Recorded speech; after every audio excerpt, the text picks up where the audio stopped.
can we as historians design a virtual civil rights museum app that will preserve the Nashville influence on the civil rights movement? So throughout this whole process, I want you to think of yourself as an historian. The students are going to create a virtual museum app looking at the civil rights movements that happened in Nashville. So we're going to focus on the Nashville sit-ins, we're going to focus on the public desegregations of schools, and we're going to focus on what happened after the Nashville civil rights movement. It was the most deeply rooted in nonviolence. The app we're using is called Think Link. All the students find a background picture that relates to their topic. And then what they do is they tag different things on top of that background picture. So our entry event was a field trip to our Nashville Public Library, and there they have the civil rights exhibit. I want you guys to look at the pictures, look at who's in the middle, look at who's on the sides, look at their faces, at their hands, and try to figure out what's happening. We looked at some primary sources.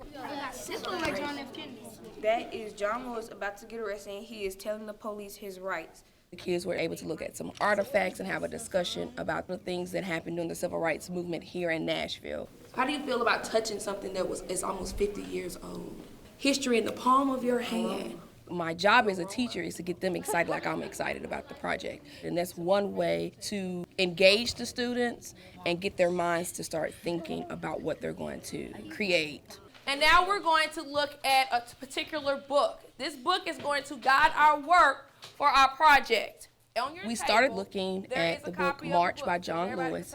And in this book, he talks about his journey from childhood to the civil rights movement and the part that he played. And then it tells me the story is called March. So why do you think the author did it that way? To show you the point of view of how it started off when he was marching. Okay, so you think he's giving us his point of view. Oh, he said point of view. Let's talk about point of view. What types of point of view do we have? First person. So first person, second person, third omniscient. I thought that would be a really good idea if we read his book to get our minds set on what actually happened in Nashville. We got to create our need to know list.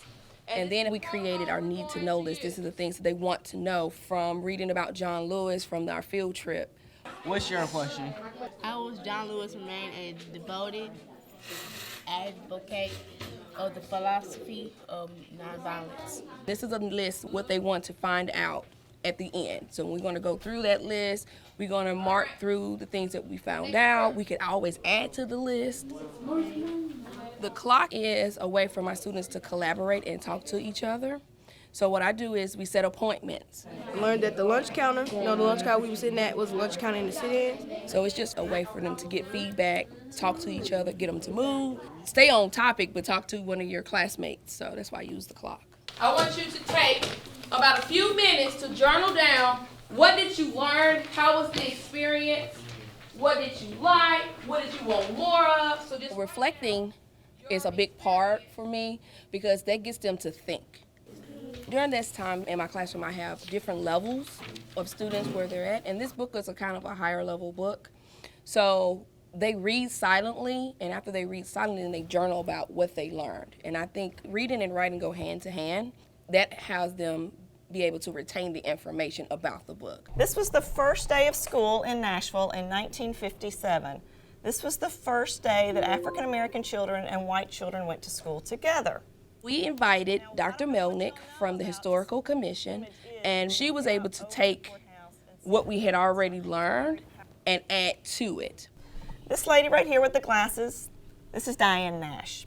I did like the fact that she did bring in some more primary sources and pictures, which was very enlightening for our kids. Explain to me how that photo goes with your topic, because I see Martin Luther King and they look like Lyndon B. Johnson. So does that go with school segregation? So that means this is a scratch.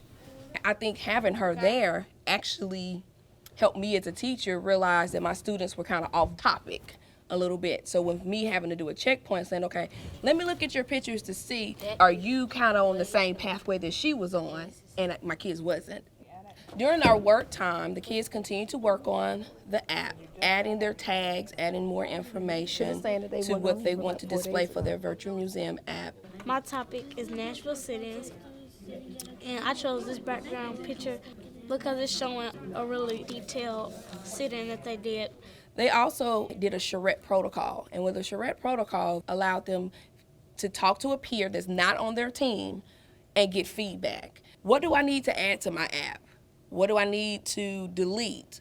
This is interesting because how you put pictures on where you can see most. The presenter is now listening to all this feedback and suggestions, and this gives the students an opportunity to get feedback other than from an adult. I chose this background picture of the citizens because this tells you about the citizens and they're not using violence.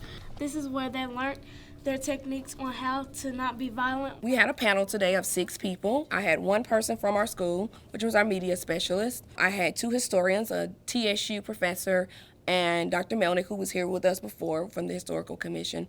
And then I had 3 central office people. One worked with technology, one was from the STEM department, and the other is from our social studies department. I asked them to come in and listen to the kids present. I wonder if you guys are aware that many of the freedom riders are still around. And my expectation was for them to use the presentation rubric from the Buck Institute and give the kids feedback. You've made it really relevant and easy to navigate around with all the images, the pictures, the videos that you found and you put right in there. So I think that's the most important part for the kids, because now it gets me to thinking, using that feedback that you got from your peers and from the panel. What do you want to change before you submit it to me for a grade? What I learned from this was that Nashville has a lot of history, and it's not all about country music. Benefit for me to have them present in front of a panel is to showcase themselves. I think sometimes the kids that I service don't have that opportunity to shine. Many of the sites that are important in the story are still around. You can visit the public square where Diane Nash confronted Mayor West. And it's real interesting because when you go to these places, you get a kind of a sense of what they went through.